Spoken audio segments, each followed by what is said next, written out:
नमस्कार दोस्तों, कैसे हैं? उम्मीद करते हैं आप सभी अच्छे होंगे। मैं अभी नॉर्थ मैसेडोनिया के कैपिटल स्कोपिये में हूँ। एक्चुअली मैं, अगर आप हिंदी में पढ़ेंगे तो स्कोपजे की तरह आपकी जो है इसकी प्रोनाउंसिएशन आएगी, बट इसे स्कोपिये कहा जाता है। इसकी जो लैंग्वेज है अपनी नॉर्थ मैसेडोनियन लैंग्वेज, इसमें ये स्कोपिये कहते हैं। तो अभी कल मैं रात में यहाँ आया, 11 बजे के आसपास में हॉस्टल पहुँचा। उसके बाद फिर मैंने आराम किया और फिर काफ़ी भूख लगी थी तो मैंने सिटी सेंटर गया, जो 2 किलोमीटर है यहाँ से। तो जो मेरा हॉस्टल है वो अंदर है, सिटी सेंटर के काफ़ी अंदर है, बट ठीक है। 7 यूरो में पे कर रहा हूँ, मतलब 700 रुपये यार। एक यूरोपियन कंट्री में मैं 700 रुपये पे कर रहा हूँ। It's a good deal. Hostel उतना अच्छा नहीं है, उतना क्लीन भी नहीं है, मैं दिखाऊँगा, बट चलो ठीक है। अभी मैं जा रहा हूँ सिटी सेंटर और वहाँ देखूँगा, जो ये कंट्री है उसका नज़ारा दिखाऊँगा आपको। तो आप मेरे साथ बने रहें। यार अभी मैं जा रहा हूँ सिम कार्ड लेने। काफ़ी प्रॉब्लम हो रही है बिना सिम के। ये यूरोपियन यूनियन में है नहीं नॉर्थ मैसेडोनिया, तो मैं यहाँ पे वोडाफोन इटली यूज़ नहीं कर पा रहा हूँ। यहाँ का डेटा मैं यूज़ नहीं कर पा रहा हूँ, ना कॉल कर पा रहा हूँ। मुझे यहाँ का सिम इवेंचुअली लेना पड़ेगा। अब देखता हूँ आस पास कहाँ पे है सिम का शॉप। भाइयों, मैं सिम लेके आ गया और अभी 10 मिनट लगेंगे एक्टिवेट होने में। यहाँ पे एक स्कैम चलता है, इसका ध्यान रखना। जब भी आप नॉर्थ मैसेडोनिया में आना तो पहले ही पूछ लेना कि आप कैश पेमेंट लेते हो या कार्ड पेमेंट भी लेते हो, क्योंकि उन्होंने कार्ड लेना मना कर दिया, बोला सिर्फ हम कैश लेते हैं। तो मुझे जाकर के एटीएम से निकालना पड़ा और इस पर जो सिम का जो प्राइस लिखा हुआ था वो 500 दिनार, और उन्होंने मेरे से 700 दिनार चार्ज किया, तकरीबन 12 यूरो। ठीक है, और उसका जो मतलब 10 यूरो से भी कम था प्राइस सिम का एक्चुअली में। और मुझे जाके कैश फिर निकालना पड़ा, तो उसके जो मतलब ट्रांजैक्शन चार्ज था 1500 मैंने दिनार निकाला तो मेरे 250 एक्स्ट्रा कट गए। तो आप समझ रहे हो ये लोग कितना। एक तो मुझे कैश ले, उसने मुझे ज़्यादा पैसा लिया 200 दिनार, और इधर मेरे 250 दिनार एक्स्ट्रा कट गया निकालने के चक्कर में, जो ट्रांजैक्शन फी होता है। कार्ड से लेता तो कार्ड से मतलब सेम पेमेंट होता है। जो मेरा इटालियन कार्ड है मैं यूज़ करता हूँ यहाँ पे, तो वो जो सेम प्राइस चल रहा होता है ना, जो कन्वर्जन रेट चल रहा होता है यूरो से दिनार में, तो वही मेरा कटता है उससे। तो इस चीज़ का ध्यान रखना। यहाँ पे जब भी आना पहले ही पूछ लेना कि आप कैश लेते हो या कार्ड। उसी के हिसाब से आप कार्ड पेमेंट करोगे तो आपके लिए ज़्यादा बेहतर रहेगा, क्योंकि वो कैश में ज़्यादा पेमेंट आपसे ले लेंगे। भाइयों, आज यहाँ काफ़ी ज़्यादा गर्मी है। पता नहीं, आज तो मेरा ये पहला दिन है यहाँ। कल रात को मैं आया था। ऐसा लग रहा है काफ़ी स्कॉर्चिंग सन है, तिलमिलाती धूप। अभी मैं सिटी सेंटर की तरफ रवाना हो चुका हूँ, तकरीबन पहुँचने वाला हूँ। बट मैं कुछ फैक्ट्स एंड फिगर्स बता देता हूँ नॉर्थ मैसेडोनिया की। इसका जो कैपिटल है स्कोपिये। यहाँ करेंसी दिनार चलती है, नॉर्थ मैसेडोनियन दिनार, जो 1 यूरो 61 दिनार के बराबर है, अभी चल रहा। अगर मैं इसके पॉपुलेशन की बात करूँ तो 2 मिलियन यानी 20 लाख। इसका जो एरिया है वो 25,000 समथिंग स्क्वायर किलोमीटर है। जो हमारा बिहार है उसका तकरीबन 1/4 है। तो काफ़ी छोटी कंट्री है ये, बट पॉपुलेशन भी काफ़ी कम है। एंड ये जो कंट्री है सराउंडेड है वो ग्रीस से, बल्गेरिया से, सर्बिया से, उसके बाद अल्बानिया से, कोसोवो से। यह एक लैंड लॉक्ड कंट्री है। इसका मतलब इसके चारों तरफ लैंड है, कोई समंदरी जो कोस्ट है उसको टच नहीं करता ये। बट ये जो कंट्री है 80% से ज़्यादा पहाड़ से घिरा हुआ है। मतलब आप जहाँ भी जाएंगे इस कंट्री में पहाड़ ही पहाड़ देखेंगे। ये जो शहर है स्कोपिये, राजधानी, ये भी पूरे पहाड़ से घिरा हुआ है। आप देख सकते हैं, ये आपको इस साइड भी पहाड़ आपको दिखेगा और उस साइड भी आपको पहाड़ दिखेगा जब आप जाएंगे। तो आप, ये शहर एक्चुअली में पूरे पहाड़ से घिरा हुआ है। तो काफ़ी खूबसूरत देश है ये। ट्रैकिंग के लिए, हाइकिंग के लिए काफ़ी अच्छा है। और जो माउंटेन पर्सन है वो यहाँ पे काफ़ी आते हैं। तो काफ़ी खूबसूरत देश, आप यहाँ घूमने के लिए आ सकते हैं। ये जो कैपिटल सिटी है, ये एक्चुअली में इसको द सिटी ऑफ स्टैच्यूज़ भी कहा जाता है। आप जगह जगह देखेंगे स्टैच्यूज़, हर जगह स्टैच्यूज आपको नज़र आएंगे। आप देख सकते हैं, आपको स्टैच्यूज नज़र आएंगे। ये जो शहर है स्कोपिये, इसके बीचों बीच एक नदी बहती है, वारदार नदी उसका नाम है। इस कंट्री की जो हिस्ट्री है वो काफ़ी कंट्रोवर्शियल रही है। इसका नाम नॉर्थ मैसिडोनिया है, बट पहले इसने मैसिडोनिया रखा हुआ था, बट इसे ग्रीस को आपत्ति थी, क्योंकि ग्रीस मानता ये है जो नॉर्थ मैसिडोनिया है अभी, जो पहले मैसिडोनिया हुआ करता था, इसने अपनी जो हिस्टोरिकल इन्फ्लुएंस है ग्रीस की, उसको चुराने की कोशिश कर रहा है। तो फोर्सफुली इस कंट्री को 2019 में नाम चेंज करना पड़ा, मैसिडोनिया से नॉर्थ मैसिडोनिया। ये जो कंट्री है उसका जो अस्तित्व है, एग्जिस्टेंस 1991 में आया था। यूगोस्लाविया से ये कंट्री अलग हुआ था।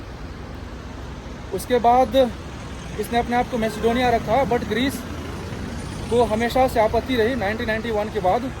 तो उसने सारी इंटरनेशनल ऑर्गेनाइजेशन को प्रेशराइज किया कि ये अपना नाम चेंज करे, तो अल्टीमेटली से 2019 में नाम चेंज करना पड़ा। बट यहाँ के लोग खुश नहीं हैं इससे, वो मैसिडोनिया ज़्यादा प्रेफर करते हैं, बट ऑफिशियली इसका नाम नॉर्थ मैसिडोनिया है। दोस्तों, ये जो शहर है स्कोपिये, इसके दो पहलू आपको देखने को मिलेंगे।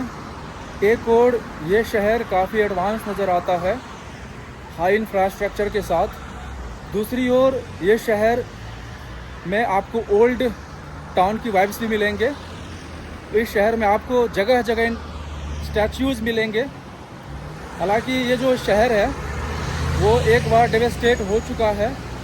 1960s में एक ख़तरनाक भूकंप यहाँ पे आया हुआ था, जिसने इस पूरे शहर को तबाह कर दिया। बट बाद में यहाँ के गवर्नमेंट ने इस शहर को पूरा का पूरा चेंज कर दिया।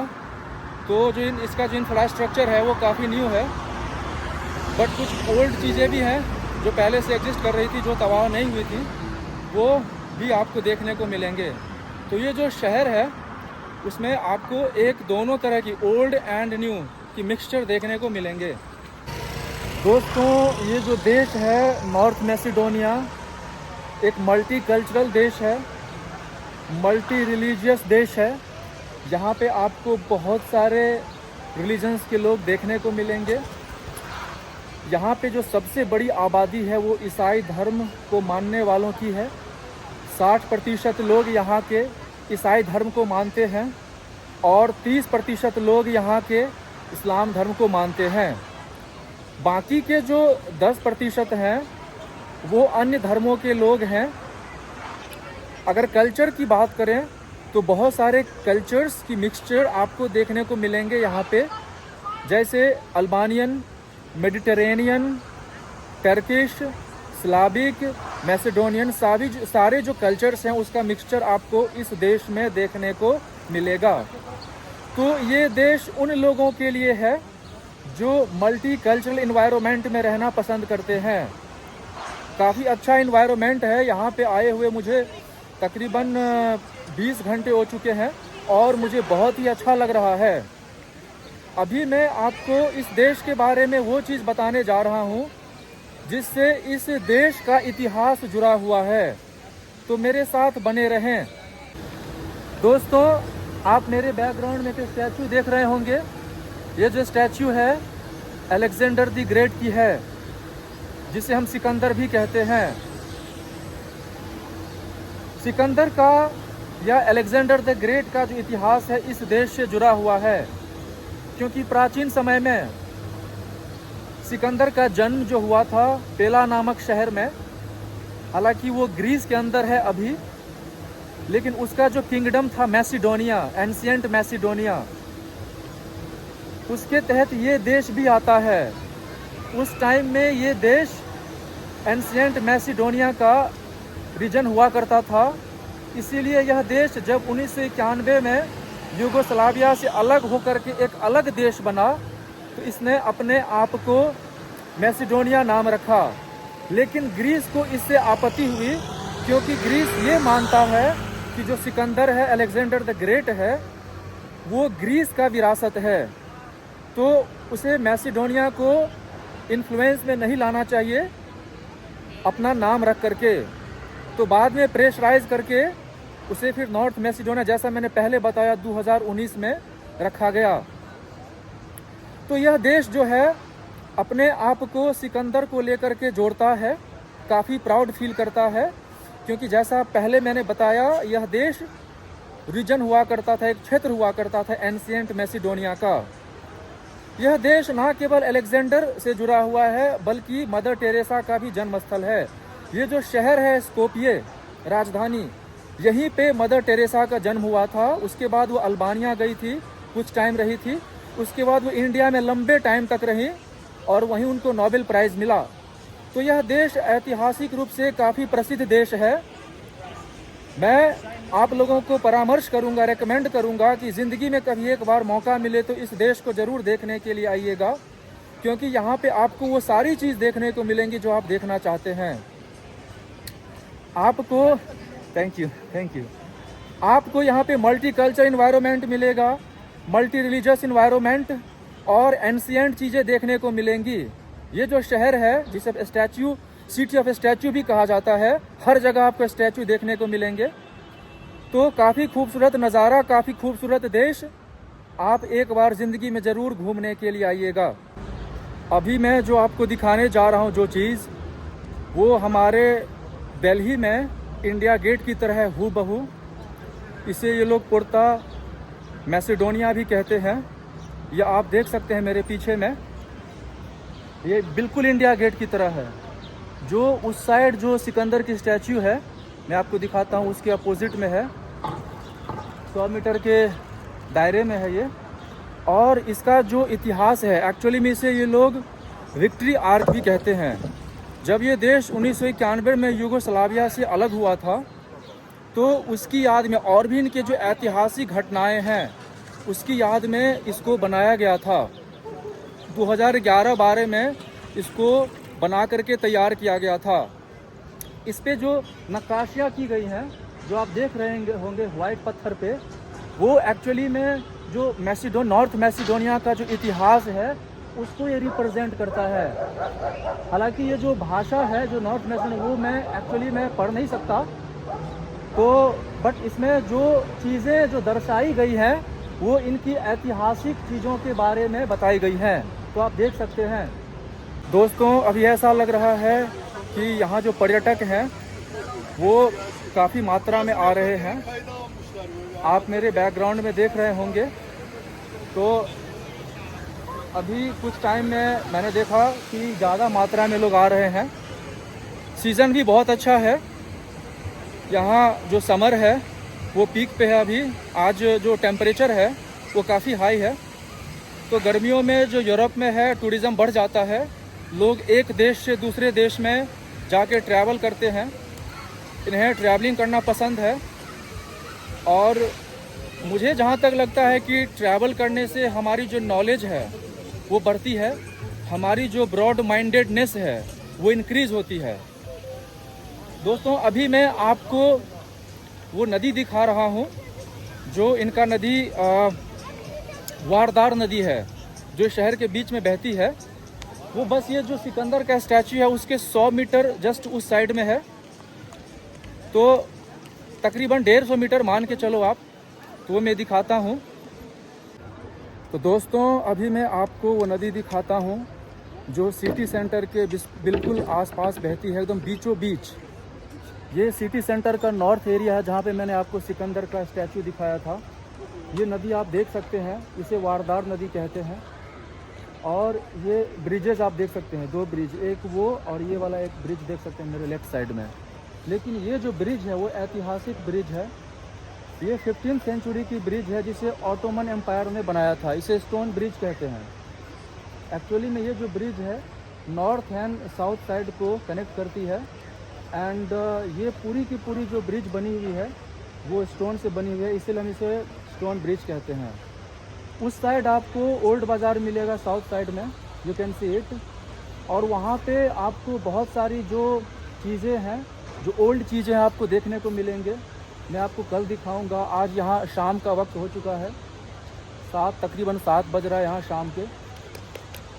वो और सामने में आप एक बड़ा सा वो किला देख रहे होंगे, फोर्ट। तो एक्चुअली में वो आर्कियोलॉजिकल बिल्डिंग है, जहाँ पे आपको जो आर्कियोलॉजिकल चीज़ें हैं, जो आर्टिफैक्ट्स हैं, आपको देखने को मिलेंगे। तो वो जो उसके अंदर जो ऐतिहासिक चीज़ें हैं, जो प्राचीन काल से लेकर के ऑटोमन एम्पायर तक की सारी ऐतिहासिक चीज़ें कंजर्व करके रखी गई हैं। तो ये आप नज़ारा देख सकते हैं। ये नॉर्थ साइड का नज़ारा जो मैंने आपको आज दिखाया, और साउथ साइड का नज़ारा मैं आपको कल दिखाऊंगा, वहाँ पे जो ओल्ड बाज़ार है। तो तब तक के लिए दोस्तों मुझे इजाज़त दीजिए। आशा करता हूँ कि आपको जो ये मेरी प्रस्तुति है अच्छा लगा होगा। मेरे वीडियो को लाइक कर देना, शेयर कर देना, सब्सक्राइब कर देना। तब तक के लिए जय हिंद, भारत माता की जय। तो दोस्तों कैसे हैं? उम्मीद करते हैं आप सभी अच्छे होंगे। मैं फिर से आप लोगों के सामने उपस्थित हो चुका हूँ। No thank you. तो अभी मैं इससे पहले आपको जो सिटी सेंटर का जो इलाका है स्कोपिये, वो नॉर्थ साइड दिखाया था, जहाँ आप मेरे बैकग्राउंड में देख सकते हैं कि जो सिकंदर का स्टैचू है लगा हुआ है। अभी मैं जो स्टोन है, जो ब्रिज स्टोन है, उसको मैं क्रॉस कर रहा हूँ और उस साइड का इलाका दिखाता हूँ। हालांकि मैं कल भी आया हुआ था, कल मैंने वीडियो शूट नहीं किया। कल मैं ज़्यादातर आराम किया घर पे, तो शाम को आया तो मैंने शूट नहीं किया। बट अभी मैं आपको, हालांकि आज भी शाम को ही मैं आया हूँ, आज भी मैं रेस्ट ही कर रहा था, कुछ मेरा ज़रूरी काम था। तो बट मैं आपको दिखाता हूँ। अभी उस साइड बहुत ही सुंदर नज़ारा है। आप जब देखेंगे तो आपको लगेगा कि हाँ, ओल्ड बाज़ार है, बहुत सारे स्टैचूज़ उस साइड भी हैं। अब मुझे समझ में आया कि सिटी ऑफ स्टैचू क्यों कहा है। तो मतलब मैं जहाँ भी गया ना इस शहर में, मतलब स्टैचूज़ की भरमार मिली है मुझे। कोई भी इलाका हो, कोई भी जगह हो, सिर्फ स्टैचूज़ एंड स्टैचूज़ देखने को मिले हैं। उस साइड काफ़ी सारे मॉस्क्स भी हैं। मैं जैसे कि आपको बताया कि इस कंट्री में बहुत सारे जो है मुस्लिम्स रहते हैं, उनकी जो परसेंटेज तकरीबन 30% है। तो आपको मॉस्क्स भी देखने को मिलेंगे, ठीक है। ये आपको आर्कियोलॉजिकल बिल्डिंग मैंने आपको दिखाया था, ये आप देख सकते हैं। आर्कियोलॉजिकल म्यूज़ियम है एक्चुअली में। तो इसमें ये काफ़ी फेमस है यहाँ पे। सबसे मतलब जो बड़ा म्यूज़ियम है यही है। तो चलिए मैं दिखाता हूँ। मैं एक्चुअली में पहुँचने वाला हूँ, बट मैं आपको बाज़ार दिखाता हूँ। बाज़ार यहाँ से हालांकि स्टार्ट हो चुका है, बट अंदर भी है, तो मैं अंदर की चीज़ें भी आपको दिखाता हूँ। तो आप मेरे साथ बने रहें।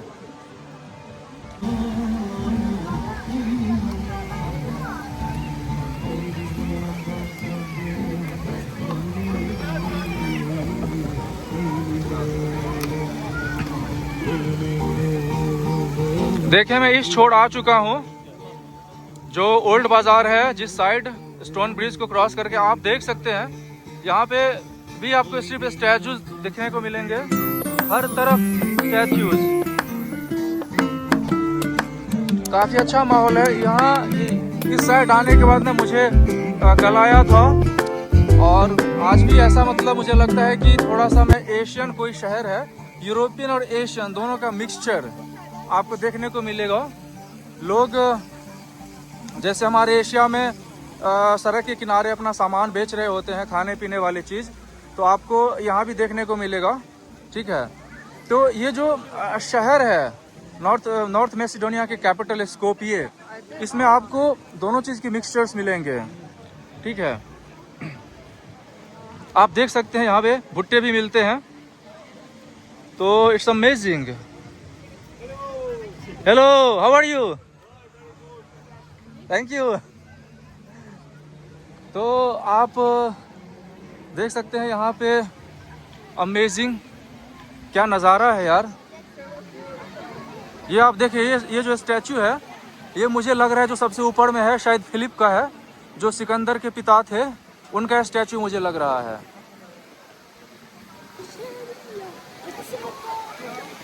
ये आप देख सकते हैं सुविनियर्स के शॉप, इतने सारे सुविनियर्स के शॉप है यहाँ पे। उस साइड भी मैंने देखा बहुत सारे शॉप्स हैं, हर जगह सोवेनिर्स के शॉप आपको देखने को मिलेंगे। और भुट्टे तो मैंने देखा हर जगह, मतलब आप कहीं भी जाओ भुट्टे मिलेंगे आपको। देख लो यहाँ भी है भुट्टे, इट्स अमेजिंग। तो दोस्तों जो ओल्ड बाज़ार है उसमें मैं एंटर कर चुका हूँ। अभी आप देख सकते हैं भीड़ तो काफ़ी ज़्यादा नहीं है, कल ज़्यादा भीड़ थी जैसा मैं एहसास किया, कल भी आया हुआ था यहाँ पे। और यहाँ के लोग बहुत प्यारे हैं, मैंने बहुत सारे लोगों से बात की, बहुत हेल्पफुल लोग हैं। इनसे बात करो आपको बहुत मज़ा आएगा, कुछ भी चीज़ पूछो वो आपको अच्छे तरीके से बताएंगे। मतलब ऐसा कोई रेसिज्म डिस्क्रिमिनेशन टाइप का मुझे कहीं देखने को नहीं मिला। बल्गेरिया में मुझे थोड़ा सा देखने को मिला, थोड़ा सा, बहुत कंजर्वेटिव लोग, तो ये चीज़ देख सकते हैं, अमेजिंग है। यूरोप में कल्चर है कि शाम को लोग आते हैं, दिन भर अपना काम करते हैं, कैफ़े में बैठेंगे, रेस्टोरेंट में बैठेंगे, जो भी उनके दोस्त हैं अपना वो मिल के बात करेंगे, चीज़ें शेयर करेंगे। तो यहाँ पे एक ये कल्चर है, जैसे हमारे इंडिया में कल्चर है कि हम जब काम करके आते हैं तो शाम को हम लोग दोस्त लोग मिलते हैं, कहीं बैठते हैं, किसी के घर चले गए, वो हमारे घर आ गए। तो ये इनका कल्चर जो इन जनरल है, कैफ़ेज़ रेस्टोरेंट में बैठते हैं और अपना घंटों बैठे रहते हैं, खाते पीते हैं और अपना बात करते हैं। आप देख रहे होंगे सड़क के किनारे ये लोग स्टॉल लगा के रखते हैं, वो एशियन वाइब सारे ही यहाँ पे हैं। अमेजिंग यार, ऐसा लग रहा है कि मैं यूरोप और एशिया दोनों को फील कर रहा हूँ एक साथ एक शहर में। अमेजिंग यार।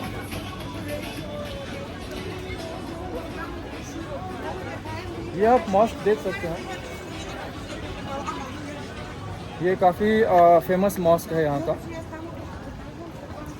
यहाँ एक यूनिवर्सिटी भी है, साउथ ईस्टर्न यूनिवर्सिटी, पता नहीं शायद प्राइवेट यूनिवर्सिटी है, आप देख सकते हैं मेरे बगल में।